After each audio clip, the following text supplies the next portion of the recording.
हमें सदियों को मिसाल दे गया, कि वो शख्स हमें सदियों की मिसाल दे गया, संविधान रचा और समानता की मसाल दे गया। नींद से उठा था एक फरिश्ता तूफान की तरह, कि नींद से उठा था एक फरिश्ता तूफान की तरह, और सारी बलाओं को जैसे अपने साथ ले गया।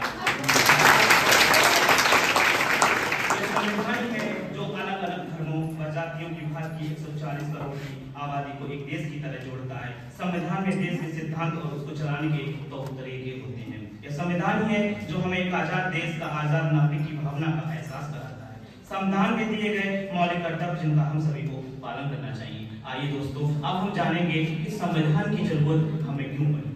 कि क्रिकेट या फुटबॉल या किसी भी अन्य खेल में कुछ निश्चित नियम होते हैं। नियमों के बिना इन्हें खेलना या हार जीत का निश्चय करना बहुत ही मुश्किल होगा। साथ ही ये खेल नियमानुसार खेला जा रहा है अथवा नहीं, ये देखने के लिए या फिर खेल के दौरान उपजे किसी विवाद में निपटारे के लिए हमें अंपायर या रेफरी की भी जरूरत होती है। ठीक यही भूमिका किसी लोकतंत्र में संविधान की होती है। संविधान उन बुनियादी नियमों का समूह यानी कि सेट ऑफ द रूल्स उपलब्ध कराता है, जिनको आधार पर व्यवस्था को चलाते हैं, व्यवस्था के चलने की उम्मीद कर सकते हैं। इस एक संहिता या कोड के रूप में हम समझ सकते हैं। जबकि न्यायपालिका की तुलना यहाँ अंपायर या रेफरी से की जा सकती है। न्यायपालिका ही संविधान की व्यवस्था करती है और यह सुनिश्चित करती है कि देश का संविधान सम्मत नियमों के आधार पर चल रहा है अथवा नहीं। इसीलिए संविधान की हमें आवश्यकता पड़ती है। कि वर्तमान समय में संविधान की उपयोगिता क्या है, जानिए। कि संविधान नागरिकों में विश्वास जगाता है। यह लोग ये विश्वास कर पाते हैं कि उनके अधिकारों की प्राप्ति के प्रावधान संविधान में दिए हैं या नहीं।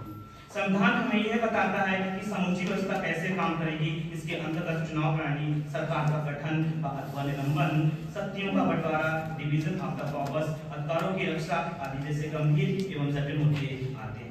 संविधान में एक अहम कर्तव्य यह भी है कि यह स्वयं की कमियों या बदलते समय के साथ महसूस होने वाले संशोधनों के लिए एक त्रुटि हमें प्रदान करे। भारतीय संविधान में उपरोक्त सभी गुणों का अच्छा समासार देखने को मिलता है। जय हिंद, जय भारत।